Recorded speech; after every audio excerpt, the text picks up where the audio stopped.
They said there would be someone holding a sign, but the only thing holding her was the wind. The train hissed to a stop at Dust Hollow Station in the Wyoming Territory, coughing black smoke into the sharp February air. Rachel Eleanor Vance stepped down onto the wooden platform with her trunk in hand, her boots landing hard and loud in the quiet afternoon. At 34, she stood 6 feet tall in her traveling boots, a height she had long stopped explaining but never stopped feeling. The wind cut through her wool coat, carrying snow and the smell of livestock, and with it came the first prickle of doubt. The platform was nearly empty. A few men leaned against the depot wall, passing a flask. Their talking stopped as Rachel emerged, their eyes traveling upward, always upward, taking her in. She straightened her shoulders out of habit, a defense learned over years of being told to bend, to shrink, to be less. She scanned the platform for Thomas Reich, the widower who had answered her letter. His words had been careful and proper. He had promised someone would meet her. No one did. Rachel lifted her trunk and walked into the station office. The station master looked up from his ledger, his eyes widening before settling somewhere below her face. She asked for Thomas Reich. The man nodded slowly and said Thomas had been there earlier, pacing, checking his pocket watch, then leaving about an hour ago. No message. No explanation. The cold in Rachel's stomach had nothing to do with the weather. Back on the platform, the men with the flask watched her openly now. One of them told her Thomas had been in town with flowers. Another added that Thomas liked women small and delicate, like his late wife. The words landed heavy and sharp. Rachel thanked them quietly and turned away before they could see the hurt. Laughter followed her down the platform as the train pulled away without her. Dust Hollow's main street was all brown and gray, buildings leaning like tired men. Women passed with baskets and children, their eyes sliding over Rachel with quick judgment. News traveled fast in small towns. By the time she reached the boarding house, the story had already grown teeth. The landlady, Mrs. Hooper, charged $2 a night and warned her the town was not kind to women who did not fit the mold. Rachel took the room anyway. She sat on the narrow bed, unpinned her bonnet, and let her auburn hair fall loose. She had crossed 3 states for a chance at belonging. She would not turn back on the first hard look. Mrs. Hooper brought tea and bread without being asked. She said Thomas Reich was a fool, still married to a memory. Rachel thanked her and stared out the window at the stable yard below. A man worked with a restless horse, speaking low and steady until the animal calmed. Rachel watched until dusk swallowed them both. Morning came with snow. Rachel dressed carefully and went down for breakfast. The room fell quiet as she entered. Before she could finish her coffee, footsteps approached. Thomas Reich stood in the doorway, hat twisting in his hands. He asked to speak with her. In the front parlor, he apologized. Then he told the truth. He had not expected her to be so tall. He spoke of his late wife, how small she had been, how right they had looked together. Rachel listened, arms crossed, her heart hardening with every word. She asked him plainly if they would be standing there if she were 5'2". He admitted they would not. He offered to pay for her return ticket. Rachel refused. She asked him to look at her, truly look. He tried and failed. He said he was not strong enough to face the stairs. Rachel told him to go. When he left, she stood alone on the rose-patterned rug, feeling tired in a way sleep could not fix. Mrs. Hooper suggested Rachel leave town. Rachel stayed. Pride was all she had left, and she would not give it up. That afternoon, she walked to 2nd Street and knocked on the door above the laundry. Mrs. Chen answered, sharp-eyed and direct. She examined Rachel's hands, tested her skill with questions, and offered her work starting the next morning. No pity, no charity, just stitches and pay. Rachel left the laundry lighter than she had felt in weeks. On her way back, she nearly collided with a man outside the livery. He steadied her shoulders and apologized, then met her eyes without surprise. He did not stare. He introduced himself as Colt Harland. They walked together to the boarding house at an easy pace that did not make her shorten her stride. That night, as Rachel lay in her narrow bed, she turned toward the wall out of habit. Then she paused. Somewhere outside, a horse whinnied, and a man's calm voice answered.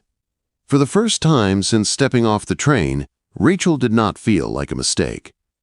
She lay awake, listening, wondering if staying might mean more than survival, and if the town that had judged her so quickly might still hold a place she had not yet seen. Colt Harland came every Tuesday after that, always with a bundle of torn shirts and work trousers slung over his arm. He never apologized for the damage or tried to explain it away. He simply set the clothes on Rachel's work table, nodded once, and waited while she examined the seams. He spoke about horses the way other men spoke about family, with patience and quiet care, and he listened when she spoke, really listened, without once glancing at the top of her head or making a joke about her height. Rachel told herself it meant nothing. Men had been kind to her before, polite in passing, careful in word, but Colt was different in a way she could not yet name. He matched her stride when they walked. He did not hurry to prove himself or shrink to avoid her shadow. He treated her height like brown hair or gray eyes, simply a fact of who she was. Her work with Mrs. Chen grew quickly. Word spread that the tall woman from Iowa could mend anything and keep a secret.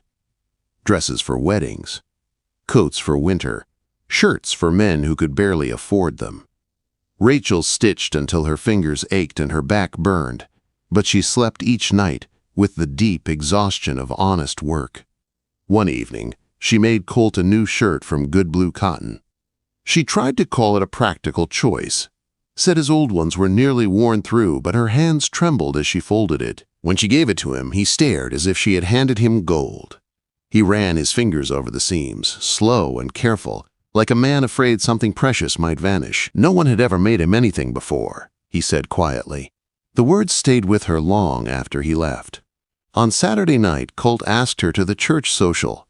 Rachel nearly said no. The thought of standing out, of whispers and laughter, pulled old fear tight around her chest. But Colt waited, not pushing, not pleading. When she finally agreed, his smile made her wonder if courage could feel like warmth. The social was worse than she feared and better than she ever imagined. People stared. They whispered. Some laughed behind hands.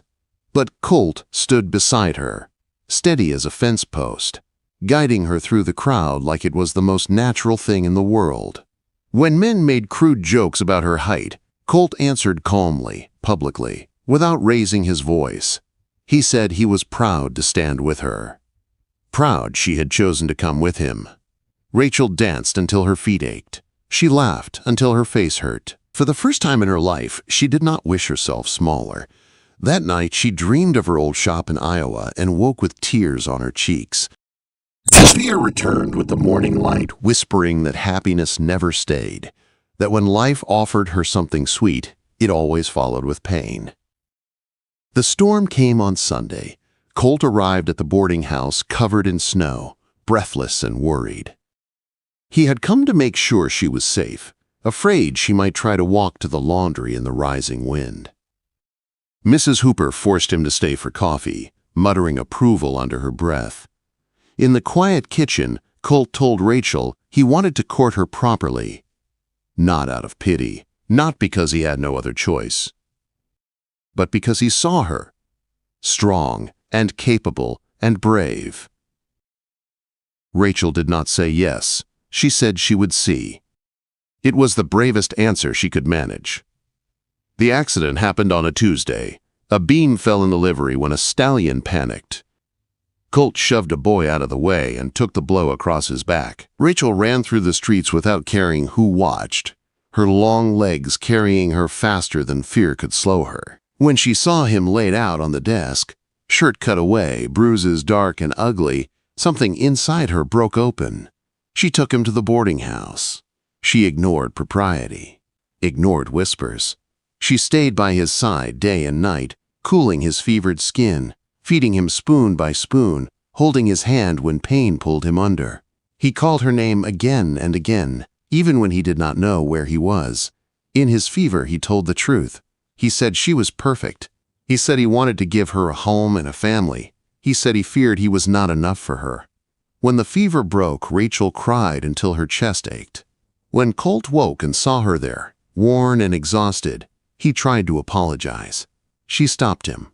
She told him what he was worth. She told him she would not be protected from life anymore by turning away.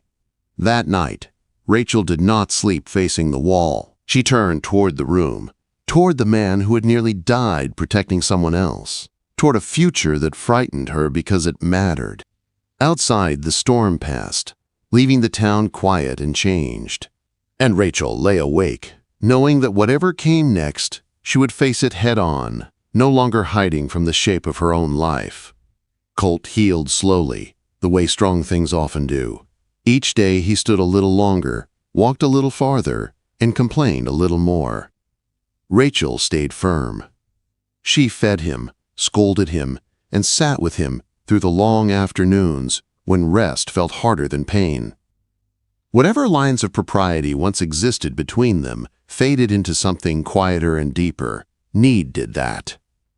Care did that. When Colt finally returned to the livery, the town already knew everything.